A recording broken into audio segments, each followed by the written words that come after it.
Sesaat lagi, marilah kita simak bersama pengajian umum hari Sabtu malam Ahad, tanggal 15 Juli 2023, Ba'da Maghrib, itikaf menjelang sholat Isya, bersama Ustadz Dr. Koko Adia Winata, SIP MPD, hanya di Masjid Uswatun Rahmah. Marilah kita dengarkan dan simak bersama. Sudah berputar, air itu diputar. Ya boleh dengan cara diikuti dengan jari, kemudian simak lebih basah, luar biasa lagi. Itu terkait dengan yang disebut isbabul wudu. Maka ketika kita ingin punya pahala mujahid, kemudian kita menjadi orang yang berupaya untuk menjaga wudu dengan baik, dengan sempurna, tidak hanya fardu wudu tetapi sunnah wudu kita kerjakan, kemudian meninggal mujahid. Ada di komunitas kata Nabi. Itulah hakikat. Itulah hakikat. Kemudian yang selanjutnya adalah terkait dengan isbabul wudu ini adalah bahwa kita punya habituasi, punya kebiasaan untuk tajdidul wudu. Soal bahasa Sunda nganyar wudu, memperbarui wudu. Jadi memperbarui wudu. Jadi kita pergi wudu, ibu ke pasar wudu, baru di pasar wudu ini seperti itu. Dan itu memang agak ribet tapi pahalanya itu. Jadi ketika orang itu meninggal, jahit. Itu jelas sekali mata gitu. Itu terkait dengan ya tadi kan kita ini harus kalau bahasa Sunda mah jadikan lengkah nasa gede tapi pahala agung. Bahasa itu kan itu. Jadi bahasa para ulama tasawuf. Jadi kita itu melaksanakan amal soleh yang sedikit bisa jadi mungkin sakira, tapi pahalanya besar. Harus ada ikhtiar begitu. Sehingga ketika orang yang tadi ihfadul wudu, menjaga wudu, gitu kan, kemudian orang tersebut meninggal dunia, tidak, insya Allah termasuk mujahid, murabit. Itu yang pertama. Itu kan poinnya berarti wudu ngajaga wudu, ihsan. Ada kan poinnya tidak wajib berarti wudu ngajaga wudu, tidak batal wudu lagi, bahkan tidak batal pun disilahkan wudu lagi. Itu terkait dengan tajdidul wudu supaya kita termasuk orang yang disebut dengan ribatun, fadzalikum ribat. Itulah orang-orang yang mendapatkan pahala mujahid. Siapakah mereka? Isbabul wudu ala al-maqam. Itu yang pertama. Karena hadis Nabi banyak penjelasan kepada kita terkait dengan fadilah wudu itu luar biasa. Rasulullah sallallahu alaihi wasallam mengatakan fa'sana wudu'ahu kharajat qadayatu min jasadihi hatta takhruja min tahti atfarihi. Itu hadis Muslim. Tawaddoa sin sajamin abdas fa'sana wudu'ahu sayyidina abdas.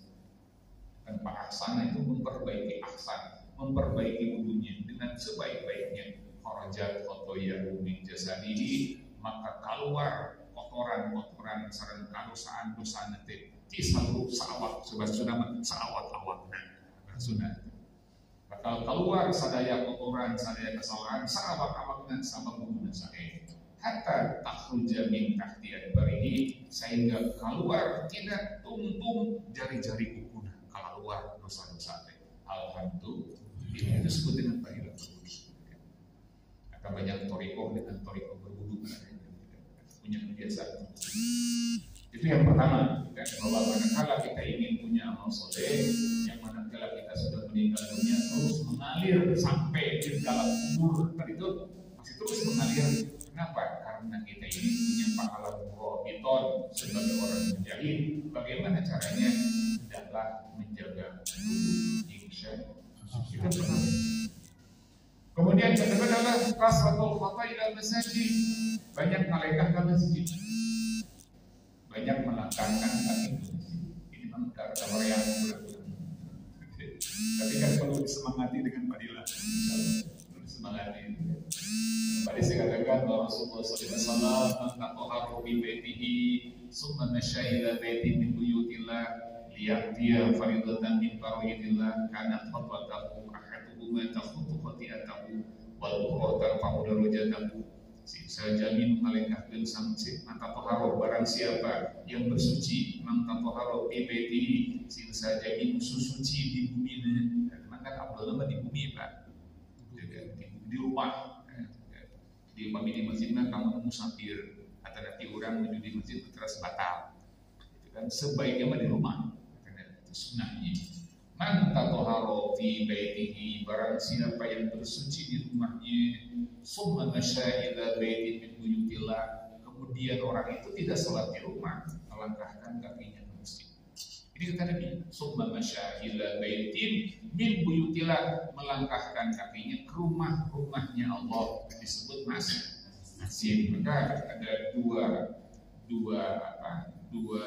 disebut dengan dua makhluk ciptaan Allah yang penyebutannya bersanding dengan kata Allah. Pertama adalah Al-Quran, Kalamullah, dan kedua adalah masjid, Baitun. Gitu. Kan orang yang baca Quran sama di akhirat, orang yang masjid disebut tadi mujahid. Gitu. Orang yang ahli masjid mujahid. Maka kata Nabi, "Kana khutbatahu ahaduhuma tafutu hadiyatahu wal ukhrata fa'udarajatahu." Maka setiap langkahnya mengandung kebaikan. Langkah pertama menghapus kesalahan, langkah berikutnya akan mengangkat derajat di hadapan Allah. Alhamdulillah. Kita suka malas. Seorang yang terakhir ke masjid. Tidak ada orang yang tidak Korea di Mataram Korea bohong beda di Korea. Justru melawan Korea di pahala kan. Lawan Korea itu kan ada orang yang bilang saya Mataram Korea. Oh, manusia mau pasti Korea, Pak. Karena kita punya pahala itu karena melawan Korea. Melawan Korea. Maka dengan sebab Korea kita upayakan untuk bisa kita laksanakan, jadi berpahala. Nah, ketika melangkah ke masjid, kemudian ternyata Allah takdirkan meninggal dunia, murabiton, mujahid. Jadi mujahid. Jadi mana kalau orang yang melangkah terus ke masjid, ada masjid zuhur, ada asyar, ada maghrib, ada isya, ada subuh, ada di masjid, insya Allah takdirkan meninggal, murabiton. Dia seperti orang yang sedang berjihad, sedang memangkul senjata kalau kata PRW, kemudian bertemu dengan orang kafir yang kafir harbi maksudnya, kafir yang memusuhi kaum muslimin, dia meninggal mujahid, padahal tidak sedang berperang. Apa amal solehnya? Angkat ke masjid istiqomah, insya Allah. Jadi bukan ke masjidnya kadang-kadang, bukan istiqomah, bukan kadang-kadang luar biasa, tapi lumayan daripada lebih sana. Banyak. Tapi kan ketika ingin meraih itu kan harus kita istiqomah. Dan memang kan ada para alim, ada yang membolehkan kita tidak bermasjid, ada 3 hal. Pertama adalah sedang musafir, yang ketiga adalah sedang sakit, ketiga sedang ada hujan boleh atau hujan. Nah, kalau di Korea kan masjid nggak mau sih hujan gede. Ada Korea gitu kan.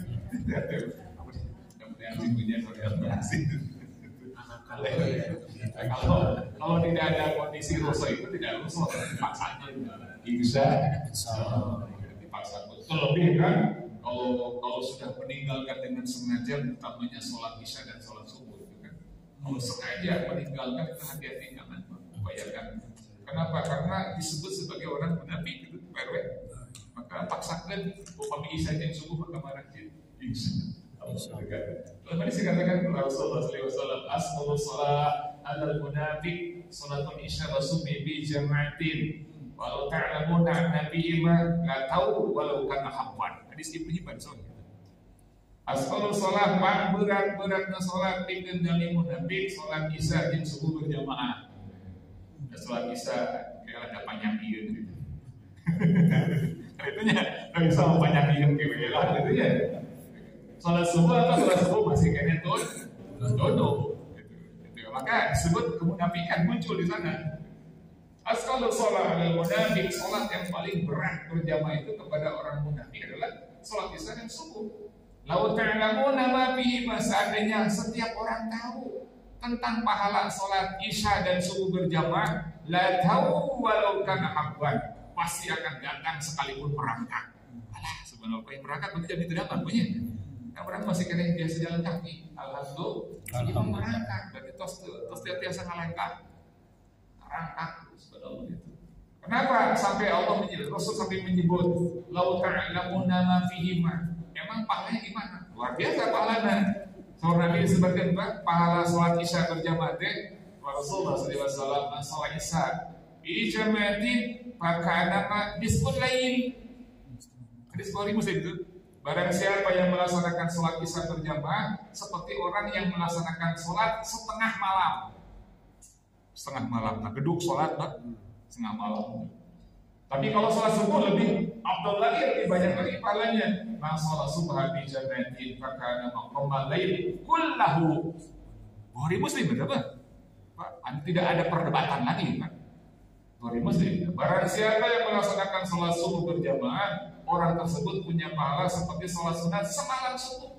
Ibu pernah enggak? Pernah semalam sunat sholat sunat? Ese. Tarawih oke 11 rakaat. Ya, kalau kan ada Imam Malik 40 rakaat kan. Malik kita banyak paling terawih 11 kan. 11 itu 10 deh. Ya jangan banyak dari itu. Ya tapi lumayan alhamdulillah. Tapi ketika bicara tadi ternyata kita ini tinggalan tidak ada apa-apanya, apalagi dibandingkan dengan para sahabat masuk. Kalau baca biografi para sahabat, para ulama tabi'in, kita ini mau mana sih? Karena Allah sayang kepada kita, Nabi Muhammad sangat nyaman ke orang sadaya kan umati, itu kan? Kita ini dhaif lemah. Maka ada fadilah tadi, kita tidak mungkin menyamai Salman Al-Farisi yang 2 rakaat dari sejak pada Isya sampai terbit fajar 2 rakaat kan? So, Salman Al-Farisi, kecuali Bapak 2 rakaat, pas sholat Isya itu tungguin di masjid 2 rakaat. Oke, witir, terus pada subuh 2 rakaat. Kita rumah sujud dan berarti. Ini sebenarnya kan udah biasa orang baca, jangan naonan berarti. Pemilih lain mah juga alhamdulillah dari kebandingan di utara sholat alhamdulillah malu di mana dulu kami baca itu aulia itu kan biografi para ulama waduh jangan naon saya ibadah teknik subhanallah. Ternyata Allah sayang kepada kita umatku akhir zaman itu sangat dhaif lemah imannya, lemah fisiknya, tapi aku sayang kepada mereka. Dengan izin Allah ada di sini yang menyatakan, namun dia masih bisa melaksanakan sholat sama jemput subuh berjamaah punya pahala dengan sholat sunat semalam suntuk. Alhamdulillah. Karena paksakan itu sholat sunat semalam suntuk. Terkait dengan bagaimana kita berikhtiar supaya punya semangat ke masjid di Nusa Allah. Dan kita masih golongan mubtadi'in kan, perlu bonus, perlu dibibitkan. Jadi perlu dibibitkan, perlu ada padilah. Oh, ternyata kalau kita sholat itu punya pahala ini. Itu karena kita makom kita kan makom ibtidah. Beda dengan makom yang para abidin sudah tidak lagi berbicara itu. Pokoknya mari dong Gusti Allah, beda lagi Pak. Beda lagi itu kan. Bicara kan ada kata Minhajul Abidin dalam kita dalam kitab Minhajul Abidin Imam Ghazali rahimahullah menyatakan bahwa martabat orang ibadah itu kan ada mubtadi'in, abidin, arifin. Kalau kita kan mubtadi, kalau orang mubtadi itu perlu banyak bonus supaya semangat. Ibu kesemangat, ke pasar, kalian punya, bapak liu kan itu semangat. Sama itu mubtadi itu beda dengan orang yang abidin arifin sudah tidak lagi bicara pahala pokoknya mampu melaksanakan ini menghamba kepada Allah terserah Gusti Allah maka muncullah kalimat ilahilah sulil firdausi ahlan wala aqwalan dari jadi itu para ulama ya Allah aku tidak layak jadi ahli surga tapi namun terjadi ahli surga tapi kan karena tekian ya Allah aku rajin itu bukan ngomong kita maka kita mudah-mudahan di surga Allah amin ya Allah. Itu jadi yang kedua adalah banyak melangkah masjid sehingga pergi ke masjid kita konsepkan kita programkan insya Allah. Poin yang tadi yang kedua Pak yang disebut dengan subuh dan isya jangan sampai luput dari berjamaah. Ibu-ibu boleh satu kenging Emang ada hadis mengatakan sebaik-baik sholat bagi ibu-ibu di hujriha, di kamarnya. Tapi lihat dulu asbabul wurud hadis itu. Zaman dulu nggak iya, ketika ada perempuan pergi dari rumah, apalagi tidak bersama mahramnya, hilang di arah itu. Sampai sekarang pun begitu, kata. Sampai sekarang pun begitu. Soalnya ada istilah pemilihan haji, angkat umroh, naik taksi, kan pamodat payunggut, kan itu dahulukan laki-laki, kemudian perempuan belakang. Ketika turun, dahulukan perempuan, nanti banyak. Sebuah di bawah Baduy gitu. Bedawi gitu. Memang begitu. Maka muncullah hadis tadi. Ketika kita ingin mendapatkan pahala, istri kita ingin mendapatkan pahala dari melangkah ke masjid, karena mujahid tadi izinkan idas dan imro'ata ilal masjid pastatinulah lakunna. Apabila istri meminta izin untuk ke masjid, izin.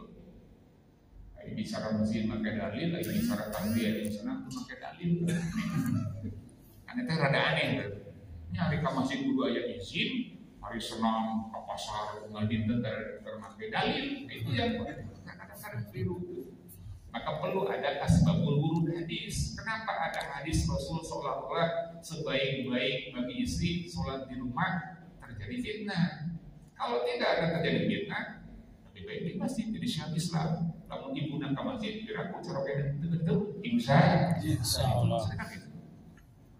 Istri nak ke masjid, kira-kira cara kena itu. Lamun cara kena di bumi, istri nak ke masjid, bukan cara kena.